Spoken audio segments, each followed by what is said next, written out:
So, hello everyone. I'm Dr. Leyanna Susan George. I work as a senior scientist at ICMR HQ, and it's my great privilege to be here today to welcome you all to this roundtable discussion titled as From Bench to Programmatic Scale. As you all know, that translating an innovation from the very beginning, from the concept stage to that it reaches and scale up to the programmatic scale is quite, I would say, tedious because be it time, be it energy, be it funding, as well as the regulatory affairs, it's a long procedure. And I'm sure many of the innovators who are here are in this stage, and here we have a group of experts who actually are from varied experiences with different genres. We have people who have innovated and have scaled up. We have people looking at the HTA aspect of it. We have people who actually help in the scaling and funding, as well as, last but not the least, the most important, the regulator. So, with that, I will begin the roundtable discussion by briefly introducing our experts today. So, and followed by a round of questions. However, this is a roundtable discussion. So, if you have any queries, you may meet them after the break during the break time, but not at the roundtable. So, to begin with, first I would like to introduce Mr. Sandeep Juneja. He is a senior vice president and head of access at TB Alliance, where he leads efforts to accelerate global access to new tuberculosis treatment. With over 20 years of experience in global health and medicine access, Mr. Juneja has worked across multiple areas, including HIV, malaria, TB, and hepatitis, driving innovative approaches to improve access to medicines, particularly in the low and middle income countries. So what's actually catching about his CV is that recently he and his team rolled out the new TB medicine, which has actually been shipped over to 100 countries in just a period of 2 years since the WHO recommendation. So he holds a BTech in IIT Kanpur from IIT Kanpur and an MBA in International Business from IIFT New Delhi, and has previously held leadership roles in medicines patent pool and in the pharmaceutical industry. So I welcome you, sir, to this roundtable discussion. I also have Mr. Raghu Dharmaraju from ARTPARK. He has over 20 years of experience in scaling up innovations, working on deep tech research, and contributing to national level policy making. He's two times the winner of Global Grand Challenge for Equitable AI, also two-time winner of the Grand Challenges India, and he's shaped and launched the MIDAS, India's benchmark data set systems, and also founded the National Initiative in Data for AI as well as modeling in health and pandemic prevention. And last but not the least, he's founded a path breaking portfolio of AI initiatives, including the ministry's Trace TB. So, welcome you, sir, to the roundtable. Next, on my left is a very pretty woman, Miss Archita. Yeah. So Archita Chaudhary is a biochemical engineer from IIT Roorkee with over a decade of experience in strategic philanthropy, program management, and sustainable development. As a senior portfolio manager at the India Health Fund, an initiative of Tata Trust, she leads investments in cutting edge biotech and medtech innovations to strengthen healthcare systems and combat infectious diseases. Her leadership has shaped high impact initiatives from a nationwide asthma study with more than 1.5 lakh respondents to teleeducation programs that have upskilled 5,000 plus healthcare professionals in underdeserved regions. And she's very passionate about driving scalable solutions for social good. Archita continues to champion innovation and collaboration to create lasting impact in global health. So, warm welcome to you. The next person that I would proudly present to you is our very own Dr. Kavita Rajshekhar, because she's a senior scientist at ICMR DHR, Ministry of Health and Family Welfare. She's basically a PhD in biochemistry and molecular biology from the University of Madras. She holds a very responsible position as the coordinator. I can imagine how it is of the Health Technology Assessment India group at DHR. And Dr. Kavita actively works on the implementation of HTA for informed policy decisions in India. So I'm sure everybody, all of us have list of publications, but what makes her unique is that she has drafted two of her acts that is being implemented. That is the Surrogacy Regulation Act 2021 and Assisted Reproductive Technology Act of 2021, both of which has been enacted. So that's what Dr. Kavita Rajshekhar is. And we did have a ministry representative, however, sir was last minute called to the parliament. So we've missed him on that. But the most important person I've reserved for the last, the regulator.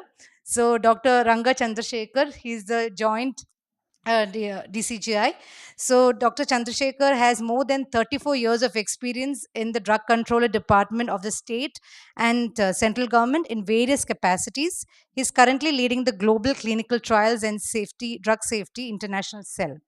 So I must say he did his pharmacy from BITS Pilani, but later on learnt law. And then he came back and did a PhD in regulatory affairs from JNTU Hyderabad. And I must say, very rarely you find people who worked in all the domains, be it drug, be it vaccines, as well as devices. And his work was very much of importance, especially during the COVID-19 pandemic, sir. So, very warm welcome to you, sir. So, with this brief introduction, let me begin the roundtable discussion with the first question to Mr. Sandeep Juneja, who has led his team and partners to achieve the fastest ever uptake of a TB innovation in modern history with TB Alliance's new drug, uh, Pretomanid? Yeah, I pronounced it right. Okay. And it's been shipped in 110 countries in 2 years. So, sir, my question actually to you is the new regimen that the BPAL has recently been rolled out rapidly in many countries. So, what factors contributed to its speedy adoption, and what lessons have you been can be applied for future TB innovations? Sure. Thank you, Dr. Leyanna, and good morning, everyone. Um, it's always good to reflect and find what you did right, what you didn't do right. So although BPAL has been rolled out in 110 countries, and I think about 65, 70% of the population that needs it, that much worth of medication has been shipped out. So this is great. It's never happened that fast. Even in the private sector, you don't think you'll be able to achieve that kind of outcomes. So this is good. But there are also things that we didn't do well. So I'll speak about that too. But just to put things in perspective, where BPAL or predominant is right now in 2 years since WHO guidelines, it usually takes about 7 to 9 years to get there in the field of global health. So when we started working on BPAL, maybe 4 or 5 years before it was going to come out um, for the first patient in the market, we had that in mind. It's taken 7 to 9 years, and if we get to 7 to 9 years, it's going to be a failure even from our point of view. And from we are a nonprofit, we don't make a cent out of the product that is sold, but for our donors and personally for us, it'll be a failure. So we started with that. So you have to beat it, and you have to beat it well. And we've achieved this in less than 3 years. So that was good. So it started out with setting a goal. But to exactly getting into what we did was very early and strategic engagement on regulatory.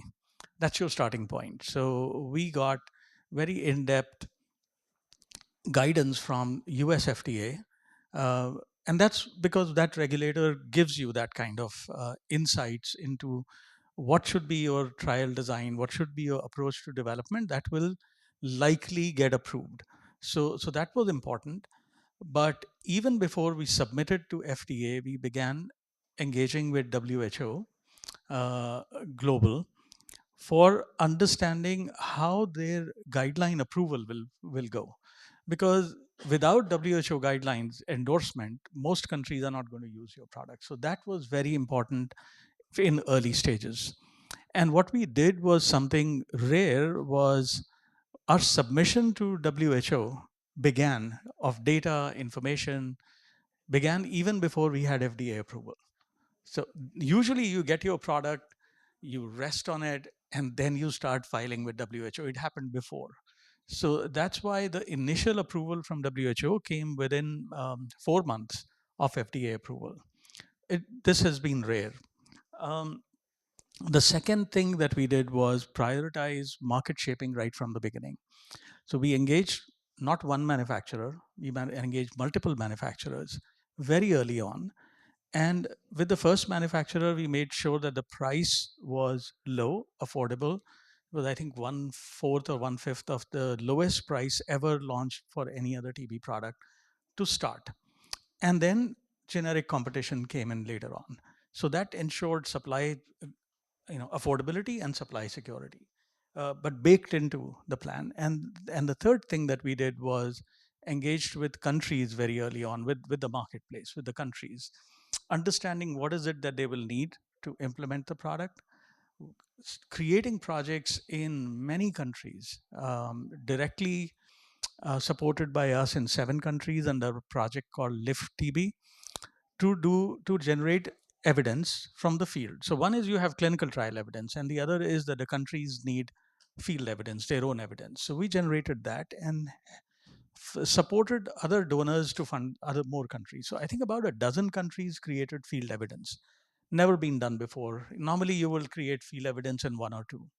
So I mean that's what was was done right proactively. Cross-cutting through this whole thing was demonstrating value addition of the regimen, uh, feasibility studies, acceptability studies, cost effectiveness, and all. So all this was not just done by TB Alliance alone. It was done along with partners and stakeholders, WHO, Global Fund, Stop TB Partnership. They saw value in it and they collaborated. The communities, national TB programs around the world joined us in this very collaborative effort. But what did we not do very well? And what can we do in the future better?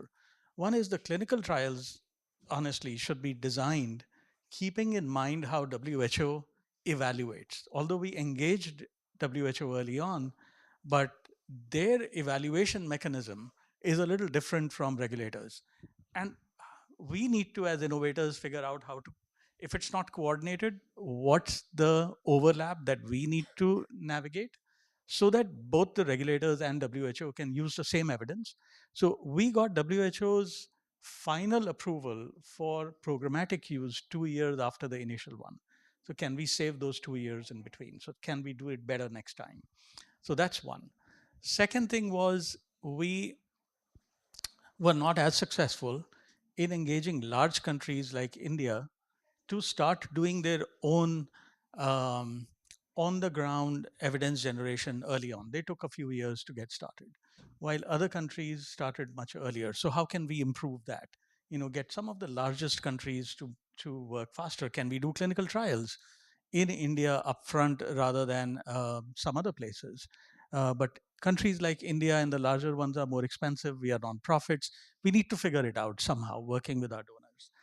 And thirdly, interestingly, we went to some of the largest names in TB when we were rolling out our regimen, doing evidence generation in the field. We felt comfortable working with the large names, the biggest TA providers, technical assistance providers. And paradoxically, they turned out to be the slowest people we could work with. So we found there is a conflict of interest in TA providers. When you work with them, they'd like to lengthen projects, right? And it's ate up our very modest budgets very fast. So we have found now a network of local technical assistance providers around the world who we are going to use next time, and it'll be better value for money for our donors, but it'll be faster. So hopefully we'll be able to roll out faster. And again, it just builds capacity locally if you work with local. I'm not saying international TA providers are not useful. They were, but they helped us learn.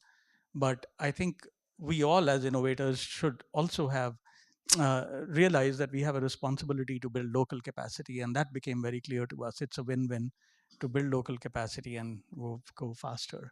So those were a few quick learnings of last 5 or 6 years in rolling out BPAL.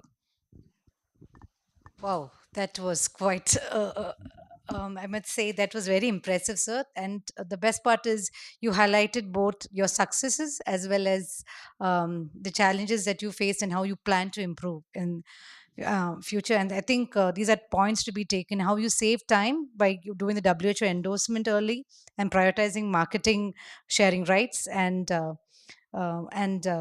also multiple countries you did the trial, and you plan to do it in with creation of local markets in the future. So thank you, those were great points, sir. Now let me just move on to Mr. Raghu sir from ARTPAC. So in your years of experience of scaling up innovations, working in deep tech research, and contribute to national level policy making, what are the common challenges that you have faced for bringing forth innovations from bench to the program? Is this working? All right. Uh, so first, I'll flip it a little bit. Think program first, then you go to your bench, right? Actually, this whole idea of we'll develop something and then we'll validate it, and this is especially true. And it was fascinating for me to hear that from uh, Dr. Sandeep here just now, right? Uh, and this is I can't stress how important that is, especially for AI. Why is that? Now let's think of the AI bit. AI bit is usually a small element of the whole solution that needs to go out there until we can, you know, until we can give ourselves upload as if data intravenously. We are not going to change anything in the physical world, right? So AI is a small portion of whatever the solutions that we are trying to provide. Now, the design of that AI, think of it as not or a bolt, or let's say even an engine, right? The engine specs differ whether you're trying to, you know, uh, build a Porsche or whether you're trying to build a really robust three-wheeler auto, right? It's different. The roads are different. The conditions are different, so on and so forth. And I find often the academic way of thinking, oh, we'll build an algorithm, we have this wonderful thing, that means nothing to me, right? So if an ASHA worker is going to use it, she's not going to use it quote unquote properly. I flip it and say, you design it for the ASHA worker, right? That's a very, so she might not take the image properly, maybe lighting conditions, maybe operational issues, all these things. And what I find uh, very frustrating is this thing that we will have some initial, now AI is advanced enough, without seeing anything I'll tell you that if things are very perfect, we know we can make it happen. So it's useless to have those. I mean, it may be useful initially. The second thing is uh, there are bits besides the AI that need work at the same time. You're trying to find. I was just talking to Dr. Nidhi Bansal. You need to find the intersection between operational feasibility and technical feasibility, right? And you need to work at that intersection right from the beginning. Otherwise, there's no point, right? So to do that, you need systems. And the analogies I use, people who have heard me speak about this have heard this analogy before. This bottle of water, I can drink, but I cannot give it intravenously. Not good enough. And when we talk about data and data sets, this is a big challenge, right? Because you build AI from data, the spec of the filtration, how you create the data, where you take it from. Yes, I can create this from sewage water. Is it efficient? Probably not, is it? Right?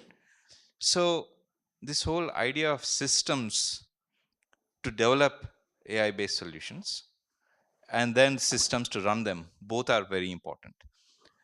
So from problem definition, solution definition, validation definition, data definition, AI definition, this is essentially an iterative loop that you have to keep running as opposed to a sequential process, right? And that's why we worked on something like Midas. And contrast to the TB world, we went from basically, hey, let's do oral cancer screening to having something in the regulatory process in under 1 year with data coming in from more than 10 institutions, right?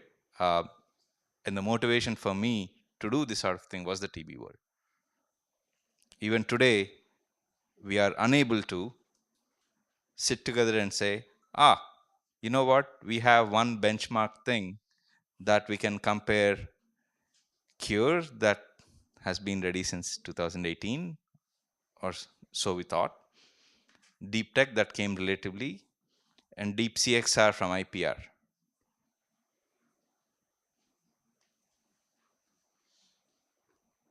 We thought we've been ready for 8 years.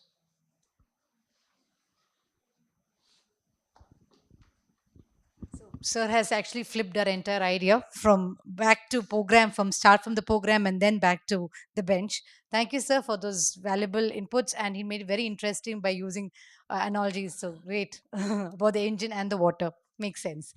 Thank you, sir. So let me move on to Ms. Archita. So, as a senior portfolio manager in the India Health Fund, what are the most critical challenges when translating early stage lab research into scalable innovations? This is working. Yes. Thank you for having me, Dr. Leyanna, and this panel. So, from early stage lab research to scalable, commercially viable innovations, multiple challenges. Let's start with purely scientific discovery and the gap that exists from scientific discovery to real world implementation.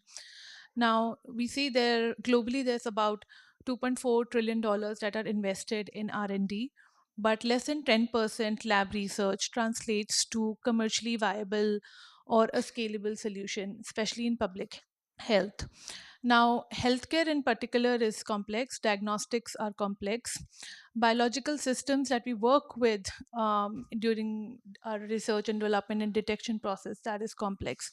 They behave unpredictably outside a lab controlled environment. Now, this causes reproducibility errors when you translate a bench product to a manufacturing scale. It also causes repeatability errors, which disrupts your scalable workflow that you have designed for a manufacturing scale.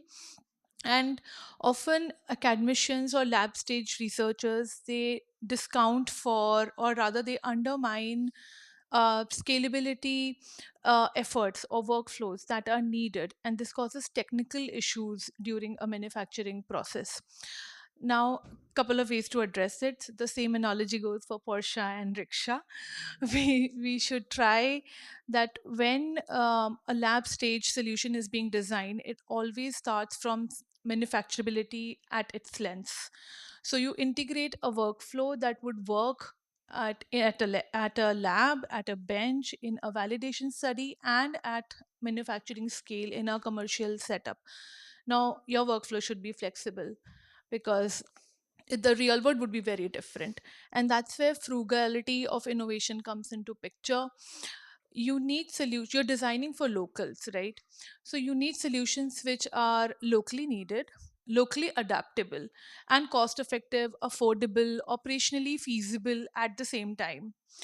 To do this, you what would an innovator required? A dedicated ecosystem, a dedicated network of partners, manufacturers, distributors, to maintain some kind of supply chain resilience, some kind of cost effectiveness during the process. And this ecosystem has been provided to us. DBT Biorack is there.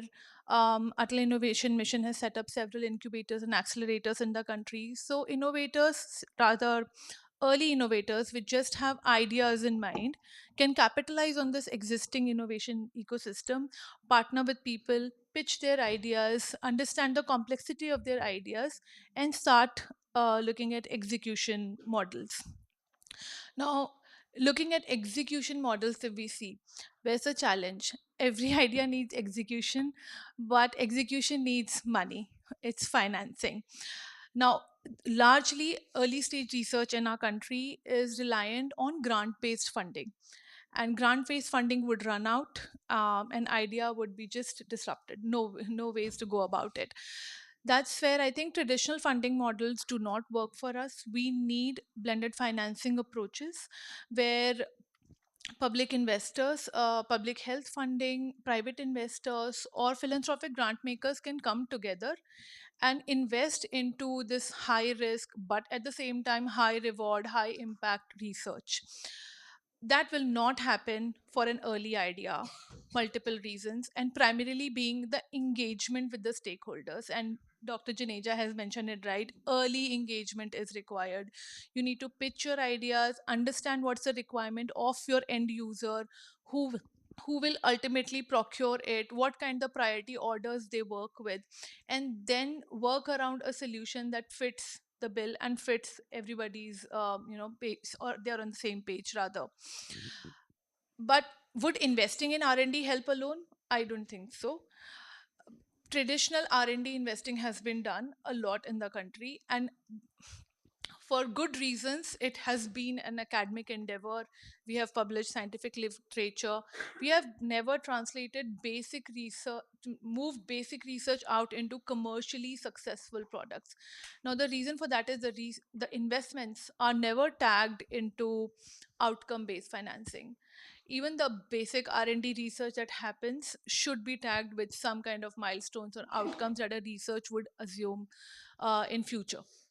And in totality, how would all of this happen? Somehow we need a translation research kind of an ecosystem where different players can come in together, right? From scientists, entrepreneurs, people with business mindsets, industry players, public policy makers, stakeholders, also end users, because ultimately healthcare products would be used by healthcare workers or patients by large. They come together and then a solution is ideated.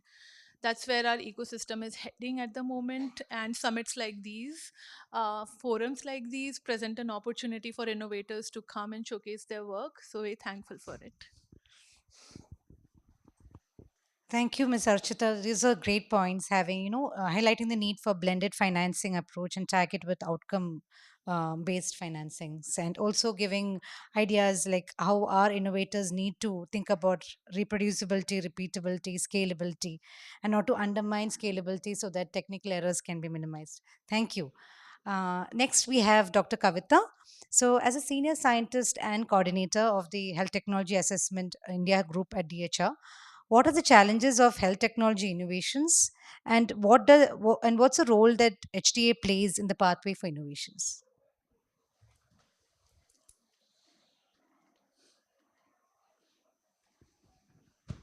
Yeah, thank you, Leyanna.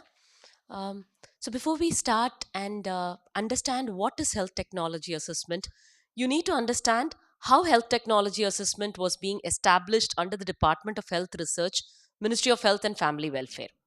So, it started as a small project where we started looking at clinical effectiveness and cost effectiveness of different innovative technologies before they were implemented by the state and the central government programs. 2017, it started as a pilot project. 2021, it became a sub scheme under an umbrella scheme.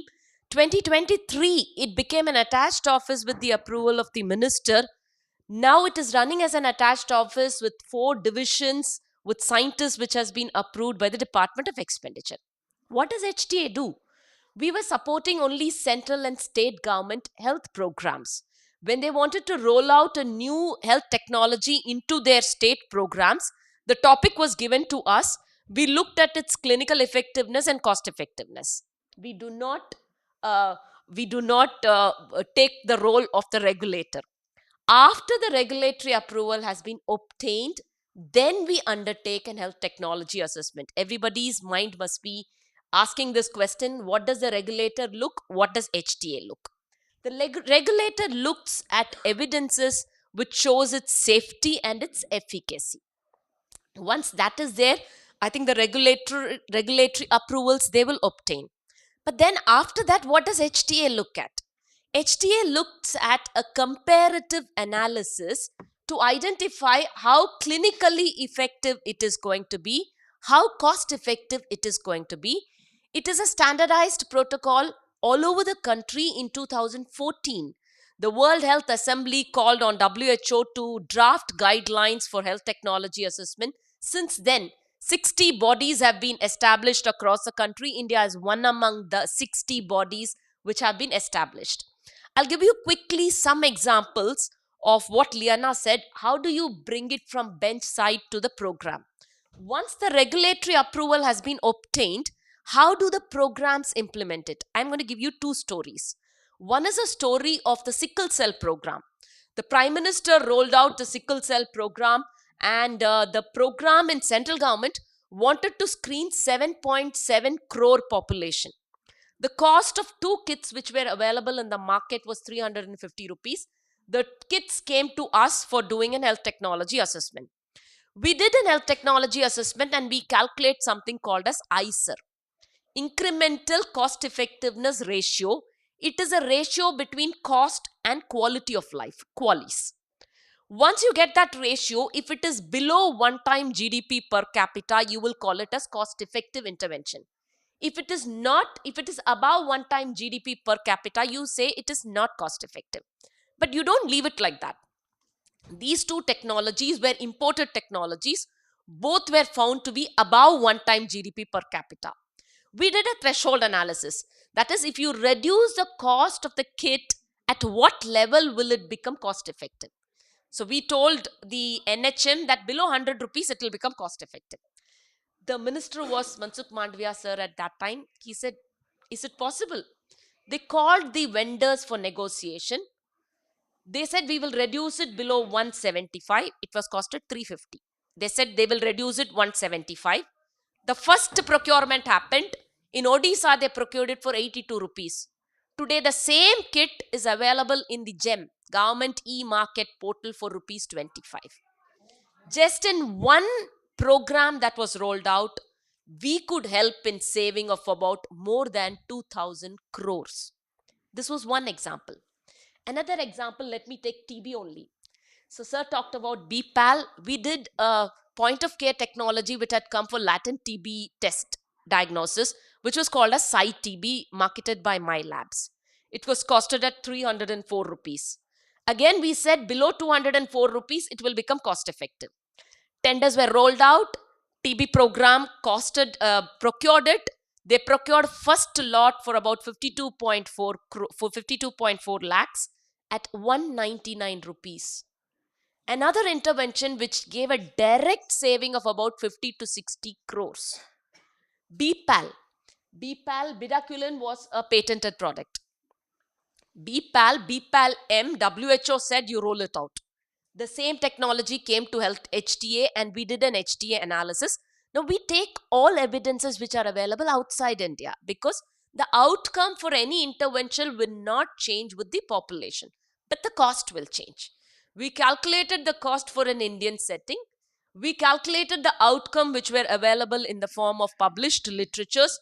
We found out to be cost effective. Our recommendations were sent. In minister's first 100 days achievement, BPAL M rolling out was one of his achievement after we did an HTA. Many more examples like this. We have helped in rolling out safety engineered syringes. It was costed 25 rupees in 2019 before COVID. 25 rupees was safety engineered syringes, whereas disposable syringes were 1 rupee 50 paise. We said if you bring it below 5 rupees 90 paise, it will become cost effective. Punjab procured it for 1 rupee 50 paise. Today, all immunization programs are using safety engineered syringes. So this is how health technology assessment has actually helped in bringing innovative products from the bench to the programmatic interventions.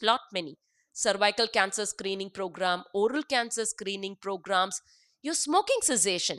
So there can be program. So we have worked on 4 pillars. We support in pricing and procurement.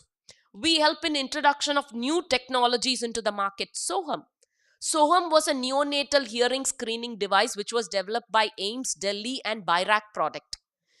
We said it was cost effective. Today, 58 districts have rolled it out in their child health programs.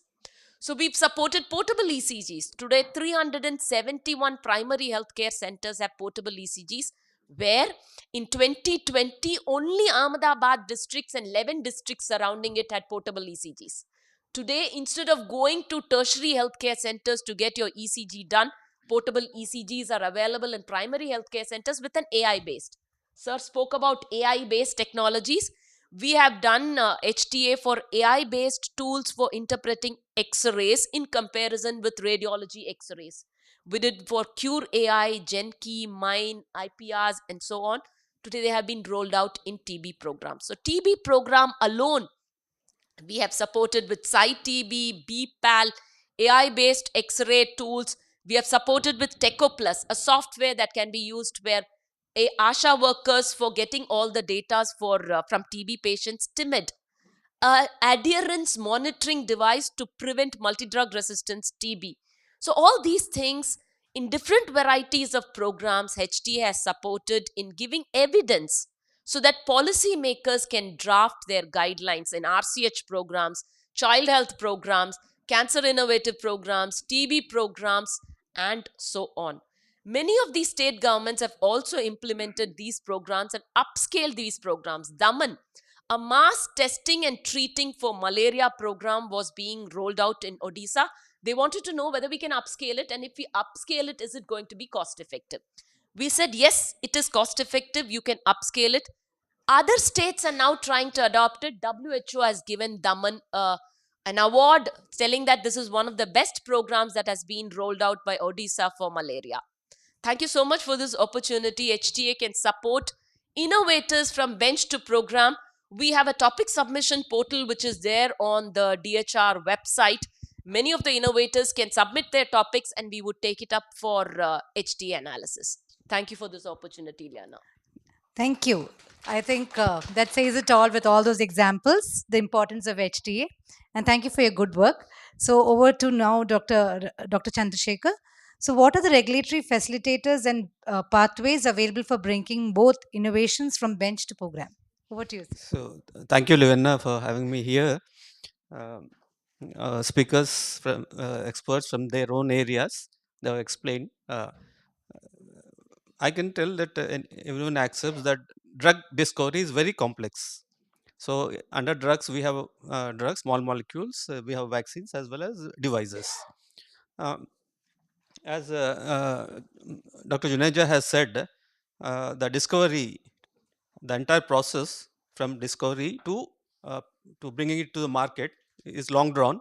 So for drugs, it may take from 7 to 9 years, as he said. In case of vaccines, 10 to 15 years. In case of devices, much less. And as we hear from the panelists, like the discovery, especially in India, like in the device sector, like is successful, more successful when compared to drugs or vaccines.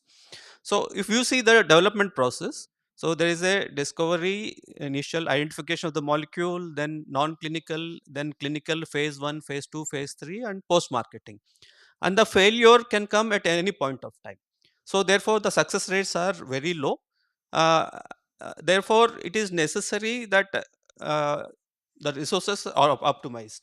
So what happens is that if you see the discovery part, the regulator does not get involved. So it is entirely the sponsor or the institution whichever initiates that, and then come to non-clinical. For example, in non-clinical, animal toxicity data should be developed. So which animal model should be used? So if someone chooses an animal model, so wherein that animal does not have that receptor, maybe it does not carry that bacterial organism, or it is not infected, so there is no point of having that particular animal model. So it is necessary that the innovator should discuss the development pathway, so with the regulator. So otherwise, then entire thing becomes futile, and by the time they bring the data to the regulator, so the data whichever is developed is found to be not useful, and they need to repeat. That is one part. And the next is clinical. So if you see the clinical part, uh, the important thing that the data the regulator needs is the safety and efficacy data. So the product has to be proven to be safe as well as efficacious. And if we see how do we define efficacy? Efficacy is defined with respect to a comparator. And many a case, the manufacturer, the sponsors, what they do is they take a very weak comparator. Because it is a weak comparator, then naturally this product will pass the test. Internationally, there are no guidelines on which type of comparator to be taken. But of course, this data if it is found to be satisfactory, that can bring that product to the market. But whether that will be useful in the program, because then ma'am, Dr. Kavita will step in and say, as per the HTA, it is not useful, because it gives us an additional option for the treatment. But as such, it will not be useful to bring into the program, because for various reasons. So there are better options. Probably the existing options are better, or maybe the newer option, the new drug is very expensive when compared to the already existing options. So that is why the most important thing is the program has to work with the innovator right from the point of the development. So they have to get involved throughout the life cycle, so that, so this, especially in the TB, we are talking about TB drugs. So so these will be useful, and if at all they are not found to be useful, maybe the program can leave it. But wherever they are found to be useful, so like Dr. Juneja has said, so it has taken time for WHO to approve, because the data was not generated from their perspective. So it will help the program to make the drug available at a quicker and a faster pace. And we as a regulator, especially because we have identified certain diseases which are special relevance to India. TB is one of the such diseases. So we give preference in all matters, whether it is approval, whether it is a clinical trial protocol approval process, whether data review, or the giving the marketing authorization. So further, so we the DCGI has the power to speed track, fast track the approval process, to expedite it, their accelerate. These are terms which look similar, but they are different. So we also can give waiver for phase 3 or phase 2, whichever is required. For example, Budaquiline, when I was head of the new drug division 2014-15, so Budaquiline, so it was approved to be launched in India only based on phase 1 and very small phase 2 data. So we said, because the program needs, because the India needs MDR, a drug for MDR TB, so we have allowed it only to be used in the program, so that more data is generated in the Indian population. And at the same time, so we are giving access to the patients of a new drug for MDR TB. So it is necessary that the program, if at all a program, it has to be introduced in the program, it is necessary they become a part of the development process, and the regulator should be also kept in loop for faster access of the drug. So because uh, before that we were discussing, so what should be the outcome of this particular panel discussion. So from my side, I suggest that the program should get involved in the clinical development process, whether it is a drug or device or a vaccine.